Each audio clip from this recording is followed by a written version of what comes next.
कोई दिक्कत नहीं है, राकेश सिन्हा का जवाब ले लीजिए बस। मैं बहुत जवाब दे कहाँ रहे हैं जो आप जवाब ले रही है? मैं बार-बार। बहुत देखिए क्या है कि पिछले 2 सालों से 80 करोड़ लोगों तक दुनिया के इतिहास में जब से आधुनिक दुनिया शुरू हुई है, कोई देश बता दे, अच्छा, किसी राष्ट्राध्यक्ष का नाम ले ले, 80 करोड़ लोगों तक, ये हमने कहा कोई एहसान नहीं है। सैयद असीम वकार। नहीं, राकेश सिन्हा जी बहुत काबिल आदमी है। 80 करोड़ लोगों को आप 600 रुपए महीने का राशन दे रहे हैं, मान लिया महीने में एक बार 600 रुपए का राशन 80 करोड़ लोगों को, और 75 करोड़ लीटर पेट्रोल रोज बिकता है, 135 करोड़ लीटर डीजल रोज बिकता है। 135 करोड़ लीटर डीजल के ऊपर आप 62 रुपए वसूल रहे हैं, तो अब आप अंदाजा लगाइए डेली आप वसूल कितना रहे, और महीने में एक बार आपने एक परिवार को 600 रुपए का राशन दे दिया।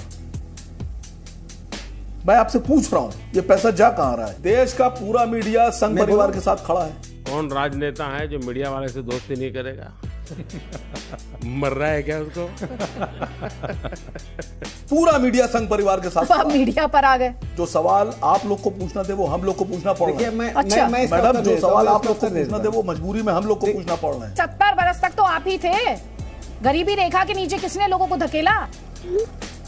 और सर मीडिया को कब तक पाठ पढ़ाते रहेंगे सर? आप मीडिया को पाठ पढ़ाना छोड़िए। सुन लीजिए मैडम सुन लीजिए। सवाल यह आया कि किसने क्या किया। राकेश सिन्हा जी की पार्टी और भारत के प्रधानमंत्री ने जितने भी एयरपोर्ट अडानी को दिए हैं उनमें से एक भी एयरपोर्ट इन्हीं ने नहीं बनाया है, पिछली सरकारों ने बनाया है। इन्हीं ने अपने दोस्तों का जो 11 लाख करोड़ रुपया लोन दिया और फिर माफ कर दिया, 11 लाख करोड़ रुपए जो लोन दिया अपने दोस्तों को और माफ कर दिया, वो मोदी जी ने नहीं बनाया। वो जो व्यवस्था थी, जो इतना रुपया था, वो इनसे पहले वाली सरकार ने बना कर रखा था, जिसको लुटा दिया, बर्बाद कर दिया। मैं पूछ रहा हूं कि आप ये बता दीजिए कि लखनऊ के एयरपोर्ट, आगरा के एयरपोर्ट, दिल्ली का एयरपोर्ट, बंबई का एयरपोर्ट, अहमदाबाद का एयरपोर्ट, बेंगलोर का एयरपोर्ट, इनमें से कितने आपने बनाए? आप जो खुद बना रहे आप बेचिए। हाँ, आपने अभी एक बढ़िया बुंदेलखंड एक्सप्रेसवे बनाया, 20,000 करोड़ रुपए की लागत से बनाया गया, ठीक, और इनॉग्रेशन के एक हफ्ते के अंदर पूरा का पूरा ढहा गया। 400 गड्ढे हुए, 400।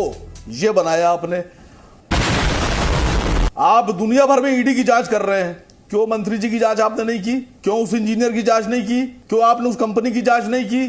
तो सर आज तो आपको भी प्रोटेस्ट ज्वाइन कर लेना चाहिए था। मैडम हम तो शुरू से बीजेपी के खिलाफ हैं, जब से राजनीति में आए तब से बीजेपी के खिलाफ हैं। बस फर्क इतना है कि 2014 से पहले भी राकेश सिन्हा जी कई बार मेरे साथ डिबेट में रहे, और मैं पुरानी डिबेट्स की अब क्लिपिंग निकालूंगा, वो आर्काइव में होंगी। और राकेश सिन्हा जी ऐसा रोते तो भोभो करके ज़ारो कतार, जब 390 रुपए का सिलेंडर था, और जब 60 रुपए का पेट्रोल था, और 45 रुपए का डीजल और 50 रुपए का डीजल था, तो ऐसा लगता था जैसे पूरा का पूरा आसमान फट पड़ा। और आज 100 रुपए के पेट्रोल के ऊपर बता रहे हैं कि जरूरी है। सर आपको पता है ये क्यों हो रहा है ऐसा?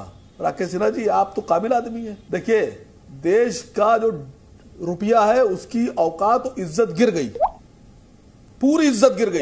अगर यही कायदे से काम किया गया होता, वित्त मंत्री जी ने काम किया होता और देश की इकोनॉमी संभाली होती, तो जो डॉलर आज 81-82 रुपए में चल रहा है, ये डॉलर होता 40 रुपए में। और आप चाहे कितना टैक्स ले लेते, फिर कितना ही टैक्स ले लेते, जितना ले रहे इतना ही लेते, लेकिन पेट्रोल जो है वो हमारे देश में बिकता 30 रुपए में। लेकिन हुआ क्या कि आपने पूरी की पूरी इकोनॉमी धड़ाम कर दी।